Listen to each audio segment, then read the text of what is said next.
Hello and welcome back to Crushing Comics. I'm your host, Peter, and we're here to fall in love with my comic book collection all over again, in particular this book, X-Men Second Coming.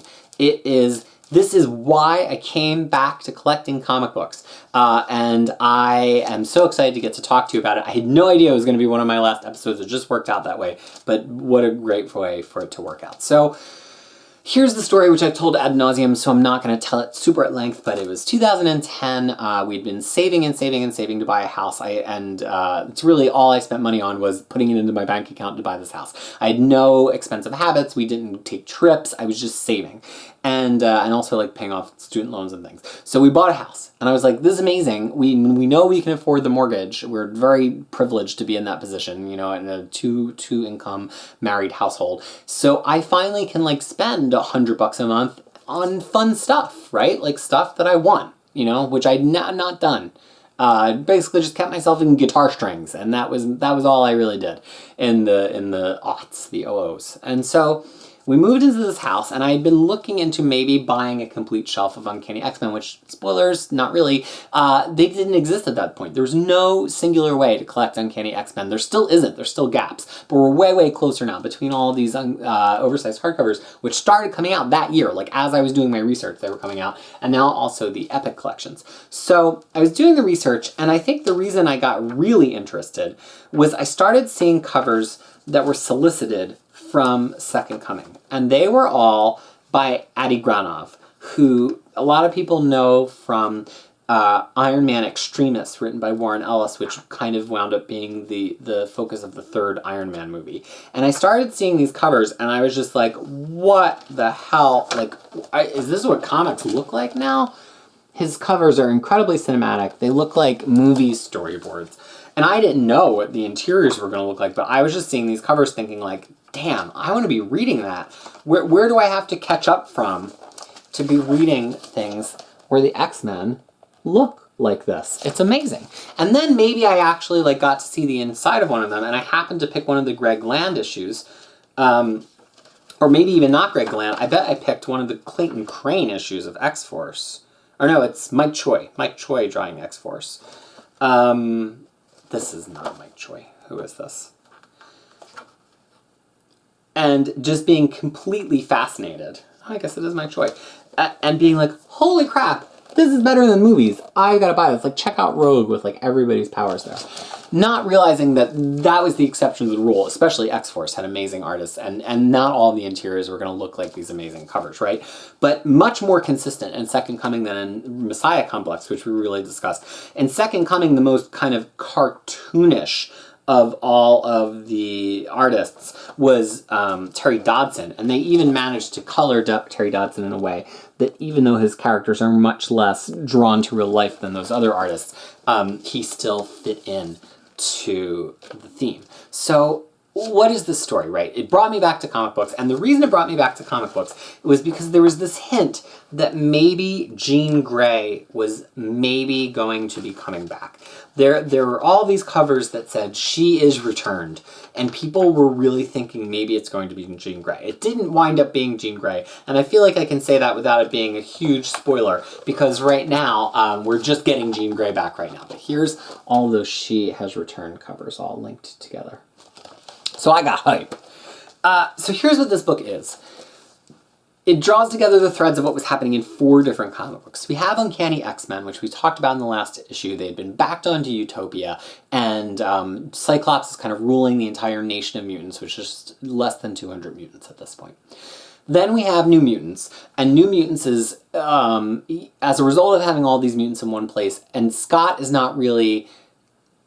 he's not really in charge of an away team. Like, Cyclops is not trotting around the globe handling stuff anymore. And so he commissions Danny Moonstar and Cannonball to basically collect the old gang of New Mutants who are part of the group of people on this island to kind of be his away team and, like, deal with stuff. And so they only really get to do that a couple of times before Second Coming, because Second Coming is issues 12 through 14 of New Mutants. But we see that it's really satisfying because they've graduated and they've become the away team of X-Men that just happens to be titled New Mutants as a comic book because we all know that group of characters under that title. So very, very satisfying. X-Force, we have recently talked about, just a moment ago, or I guess that was last episode. All of this fades together because I'm doing these all in a row since they're one big bundle. In the last episode, we were talking about X-Force and how they became Cyclops' like Black Ops off the books team to kind of deal with threats proactively. And then we also had X-Men Legacy, which was following Rogue, as Rogue now had her powers under control, which made her the perfect person to be kind of looking after the new, younger generation of mutants who survived all of this stuff, who were on Utopia. So 4 books with a really good purpose. X-Factor was kind of off to the side at this point. They did not engage in this crossover. So all of those things come together with, a major attack on the X-Men in an effort to corner them there on their island. And this is all related sort of to the purifiers and threads that have been connected to that in X-Force, but we'd also seen a little bit of in Uncanny X-Men itself. And so they get cornered on the island. Bastion becomes a part of it, and it becomes just a fight for survival. And at the same time they're cornered, Hope comes back. And not the concept of Hope, but Hope, the child who had been born in Messiah Complex that Cable absconded to the future with and ran a 25-issue series that ran alongside X-Force, which was Cable kind of just bopping around in the future trying to give this mutant child a chance to grow up and bring her back to the present, which he does at the beginning of this story. And so now we have Hope as this 17-year-old girl, even though she had been seen only months prior to this by the X-Men as a baby, and Cable has lived out these 17 years with her. It fundamentally changes Cable as a character. He becomes this very sweet, parental character. He'd been a parent in the past. He has a biological son, but I don't think anybody ever thought of Cable that way. He was just this gruff, soldiery dude that was sometimes the straight man to Deadpool being hilarious. And now we get this like very human, very paternal, very caring version of Cable, who's still soldier dude that is a total badass. And so this crossover, the first time I read it, I was so new to reading X-Men again. I got this book as soon as it came out in hardcover, and it was actually the reason I made the switch to buying hardcovers, because I didn't want to wait for the paperback, because when Marvel would release an oversized hardcover, they'd wait 9 months to put out the paperback, and I was like, no, sir, I'm not going to wait 9 months to read this story. So I switched to hardcovers, and the rest, as you can see, is history. And I was a little disappointed in the first read, but I think that was a disappointment born out of expectations. Like I hadn't read all of the titles leading up to this yet, so I didn't really understand the stakes.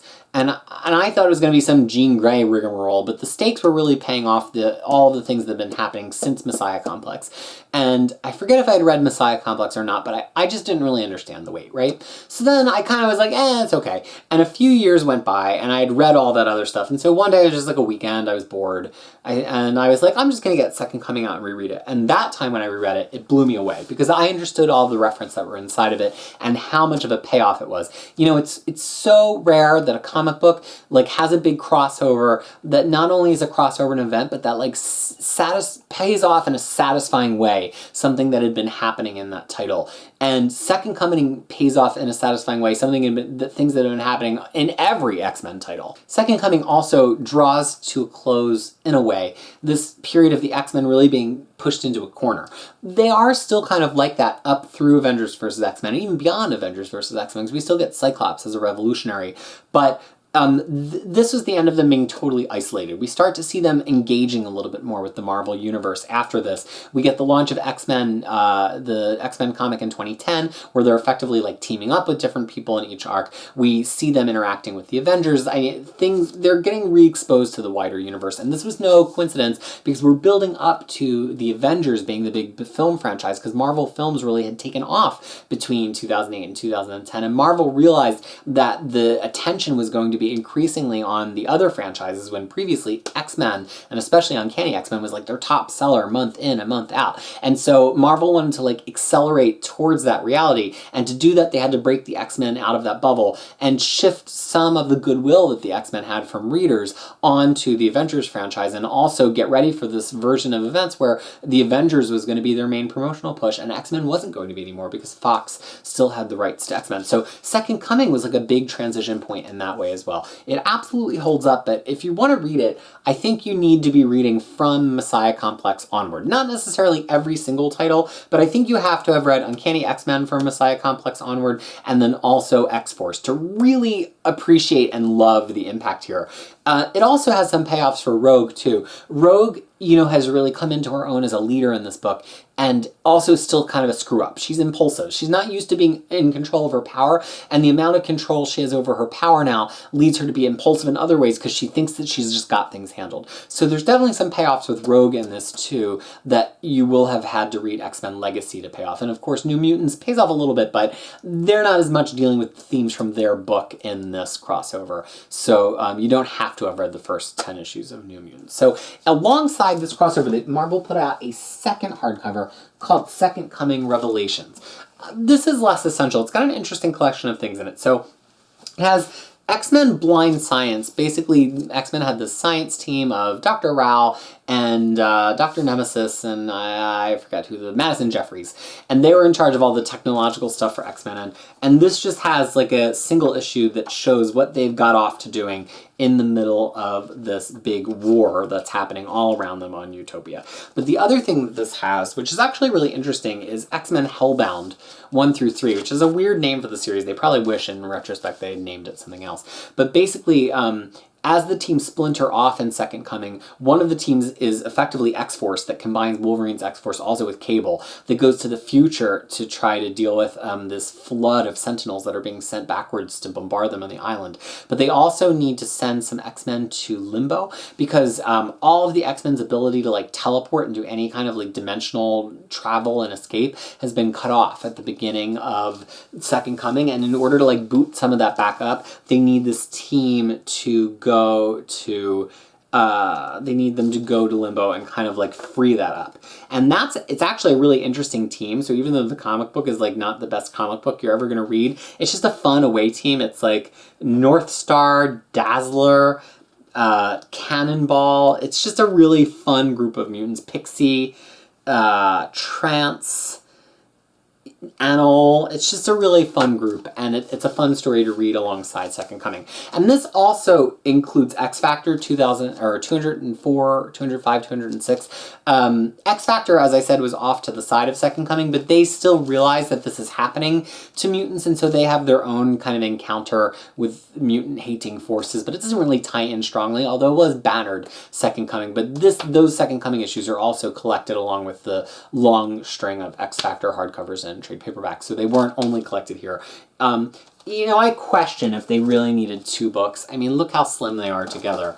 You could have not reprinted the X Factor stuff and just fit in that other stuff into a single book. But, Marvel will take any opportunity to get another $25 out of us. First of all, it's kind of just funny to see like an oversized hardcover for $25 because that's how much the standard hardcovers cost these days. So Second Coming, I love it, but again, I think you probably will have started from Messiah Complex to really appreciate it. It's the end of a lot of themes. It kicks off themes for the next era in terms of hope and other mutants kind of being launched again. Mutants, people are experiencing the transformation in their adolescence to mutant again, and some of them are actually a little bit older and figuring out they're mutants because the suppression of them being mutants is over.